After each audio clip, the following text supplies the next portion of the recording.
আসসালামু আলাইকুম প্রিয় শিক্ষার্থীরা, শুভেচ্ছা সবাইকে। আমরা প্রতিদিন নামাজ পড়ি, কুরআন তিলাওয়াত করি এবং ইবাদতের মাধ্যমে আল্লাহর নৈকট্য লাভের চেষ্টা করি। কিন্তু ইবাদত কবুল হওয়ার একটি গুরুত্বপূর্ণ শর্ত হল পবিত্রতা। আজকের পাঠে আমরা জানব, গোসল কি, কেন গোসল করতে হয়, গোসলের ফরজ কয়টি এবং সঠিক নিয়মে গোসল করার পদ্ধতি। এই জ্ঞান আমাদের দৈনন্দিন জীবনে পবিত্র ও শুদ্ধ থাকতে সাহায্য করবে, ইনশাআল্লাহ।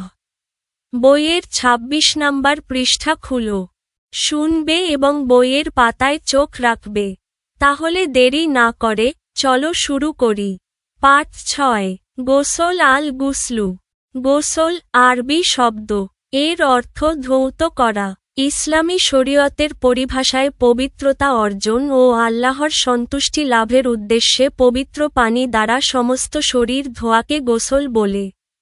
এই পাঠ শেষে শিক্ষার্থীরা গোসলের অর্থ ও সরই সংজ্ঞা বলতে পারবে। গোসলের ৩টি ফরজ সঠিকভাবে উল্লেখ করতে পারবে। গোসলের নিয়ম ধাপে ধাপে ব্যাখ্যা করতে পারবে। পবিত্রতা বিষয়ে যুক্তিভিত্তিক মতামত প্রকাশ করতে পারবে। গোসলের ফরজ। গোসলের ফরজ ৩টি, যথা: ১. গড়গড়া করে কুলি করা। ২. নাকের নরম জায়গা পর্যন্ত পানি পৌঁছানো। ৩. সমস্ত শরীর পানি দিয়ে ধোয়া। গোসলের নিয়ম: প্রথমে ডান হাতে পানি নিয়ে ২ হাত কবজি পর্যন্ত ভালো করে ধৌত করতে হবে। তারপর শরীরের কোথাও অপবিত্র বস্তু লেগে থাকলে তা পরিষ্কার করতে হবে। এরপর ভালোভাবে অজু করতে হবে।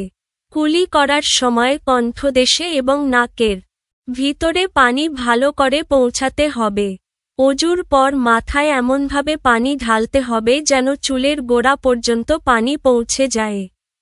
এরপর ডান কাঁধে তারপর বাম কাঁধে পানি ঢেলে সমস্ত শরীর ধৌত করতে হবে যেন শরীরের কোনো অংশ শুকনো না থাকে। সর্বশেষে পা ধুতে হবে। এরপর সমস্ত শরীর কোনো কাপড় বা গামছা দিয়ে মুছে শুকনো কাপড় পরতে হবে। কাজ: পবিত্র হওয়ার একমাত্র উপায় হচ্ছে গোসল। এ নিয়ে শিক্ষার্থীরা নিজেদের মধ্যে দলে ভাগ হয়ে বিতর্ক করবে। বিতর্ক কার্যক্রম। বিতর্কের বিষয়: পবিত্র হওয়ার একমাত্র উপায় হচ্ছে গোসল।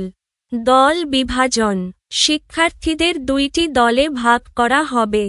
পক্ষে দল, সমর্থনকারী দল; বিপক্ষে দল, বিরোধী দল। প্রতিটি দলে ৪ বা ৫ জন শিক্ষার্থী থাকবে। পক্ষে দলের যুক্তি: বড় নাপাকির ক্ষেত্রে পবিত্র হওয়ার জন্য গোসল ফরজ। গোসলের মাধ্যমে শরীরের সব অংশ পবিত্র হয়। নামাজ, তাওয়াফের মতো গুরুত্বপূর্ণ ইবাদতের জন্য গোসল জরুরি হয়। শরীয়তে নির্দিষ্ট কিছু অবস্থায় গোসল ছাড়া পবিত্রতা অর্জন সম্ভব নয়। বিপক্ষে দলের যুক্তি: সব অবস্থায় পবিত্র হওয়ার জন্য গোসল জরুরি নয়। ছোট নাপাকির ক্ষেত্রে অজু করলেই পবিত্র হওয়া যায়। পানি না থাকলে বা ব্যবহার করা সম্ভব না হলে তায়াম্মুমের বিধান আছে।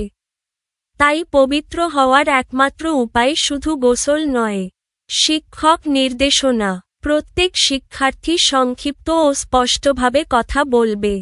যুক্তি পাঠ্যবই ও ইসলামী জ্ঞানের আলোকে উপস্থাপন করতে হবে। একে অপরের কথা মনোযোগ দিয়ে শুনতে হবে। শালীন ভাষা ও শৃঙ্খলা বজায় রাখতে হবে। উপসংহার: শিক্ষক উভয় দলের বক্তব্য শুনে বুঝিয়ে দেবেন যে, পবিত্রতা অর্জনের একাধিক পদ্ধতি আছে। পরিস্থিতিভেদে গোসল, অজু ও তায়াম্মুম প্রযোজ্য। আপনারা আমাদের ভুলগুলো কমেন্টে জানাতে পারেন। যদি উপকৃত হন, তবে সাবস্ক্রাইব করুন, ভিডিওটি শেয়ার করুন এবং বন্ধুদের সঙ্গে জানিয়ে দিন। আমাদের আয়োজন এমনভাবে পরিকল্পনা করা হয়েছে যাতে শিক্ষার্থীরা কোনো গাইড বই ছাড়াই নিজস্বভাবে আনন্দের সঙ্গে শিখতে পারে এবং জ্ঞান অর্জন করতে পারে।